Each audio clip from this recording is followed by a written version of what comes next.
Nueva etapa, el área metropolitana de Buenos Aires pasa a distanciamiento social y también preventivo y obligatorio. Vamos a analizar esto con la infectóloga Florencia Can. Ella es presidenta de la Sociedad Argentina de Vacunología y Epidemiología. Buenas noches, Florencia, ¿cómo estás? Hola, buenas noches, ¿cómo estás? Bien, muy bien. Muchos se preguntan si, viendo lo que está pasando en estos momentos en Europa, es prudente lo que vemos acá en la Argentina, ¿no? Esta nueva etapa en el área metropolitana de Buenos Aires y también la vuelta a clases, un tema muy discutido en cuanto a si es bueno o no que los chicos regresen a clases y si son foco de contagio. Bueno, a ver, tenemos que analizar la situación como lo hicimos siempre desde el punto de vista epidemiológico, según la jurisdicción y dentro de cada jurisdicción según el departamento, ¿no? Porque no estamos todos en la misma situación. En este momento el AMBA está con una estabilización, incluso una baja de casos, y hay algunas provincias que están en una situación más desfavorable, con lo cual no podemos hablar del país en general. Es un país muy extenso, con una dinámica y una situación epidemiológica diferente. Por supuesto que tenemos que saber que en el AMBA estamos en ASPO desde el 20 de marzo y pasar a DISPO no implica que se terminó la pandemia, no implica que nos tenemos que dejar de cuidar, simplemente que se van agregando algunas actividades como vino pasando en realidad desde el comienzo. Nosotros tuvimos en el AMBA una cuarentena muy estricta que duró un mes y medio y después se fueron agregando cada vez más actividades. Entonces, lo que no tenemos es que bajar la guardia, es que pensar que esto ya pasó, porque todavía seguimos sin tener vacunas, seguimos sin tener tratamiento. Entonces, desde este punto de vista, tenemos que seguir cuidándonos y hacer las actividades que están permitidas de la forma que están permitidas y sobre todo que no estamos exentos de vivir lo que está viviendo ahora Europa, que es una segunda y hasta terceras olas que son incluso peores que las primeras. ¿Es inevitable una segunda ola que también llegue a la Argentina? ¿Qué pensás?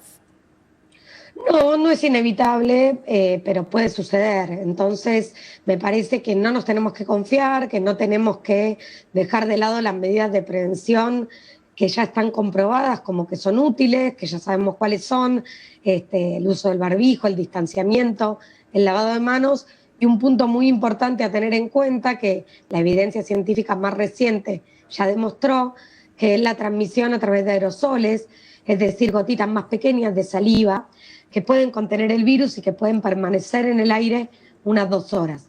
Para prevenir la transmisión de este modo, lo que es muy importante es la ventilación de los ambientes, que es algo en lo que venimos haciendo hincapié desde hace mucho tiempo, pero con esta nueva evidencia tenemos que darle una relevancia aún mayor.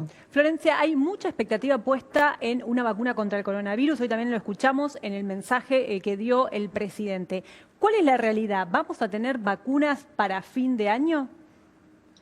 Bueno, a mí no me gusta poner muchas fechas porque creo que puede generar falsas expectativas. Ojalá, tenemos que tener en cuenta que hay 11 vacunas en fase 3. Esas vacunas que están en fase 3 del desarrollo es porque demostraron eficacia y seguridad en fase 1 y fase 2, pero son imprescindibles los resultados de fase 3 para que una vacuna se pueda aprobar por la autoridad regulatoria. Lo que puede suceder es que se hagan estudios interinos, es decir, antes de que se termine la fase 3, por ejemplo, tomar unos 5.000 voluntarios y ver esos resultados interinos, y puede haber lo que se llama una aprobación de emergencia, que se puede dar justamente en esta situación de pandemia, donde pueda aprobarse para su uso para determinados grupos de riesgo. Pero lo que tenemos que tener en cuenta es que hasta que no está finalizada la fase 3, no podemos tener los resultados finales de eficacia y seguridad. Florencia, y tendría que una de las polémicas de esta semana fue si tiene que ser o no obligatoria. ¿Qué opinas en tu caso? Bueno, las vacunas que son obligatorias son las que están en calendario y las vacunas que están en calendario son las que están aprobadas por la autoridad regulatoria y son las que cumplieron la fase 3. Así que ninguna vacuna que no haya finalizado su fase 3 tendría que ser obligatoria. Esta es mi opinión, ¿no? Bien, entonces hay que esperar sí o sí el resultado de la fase 3 y ninguna vacuna se va a aplicar si no se terminó esa fase, si no está aprobada por, en este caso, la ANMAT. Exactamente, lo que puede haber es una aprobación de emergencia con resultados, digamos, preliminares o interinos, pero que no la haría obligatoria, sino que la haría disponible, sobre todo para aquellas personas que pertenecen a los grupos de riesgo. Siempre lo que tenemos que resaltar, y vos sabés muy bien que desde la SABE abogamos por fortalecer la confianza en las vacunas, y para esto es muy importante saber que las vacunas sean seguras y eficaces y tener resultados bien robustos para poder recomendarlas. Florencia Can, muchísimas gracias por este contacto con Reperfilar. Buenas noches. Buenas noches.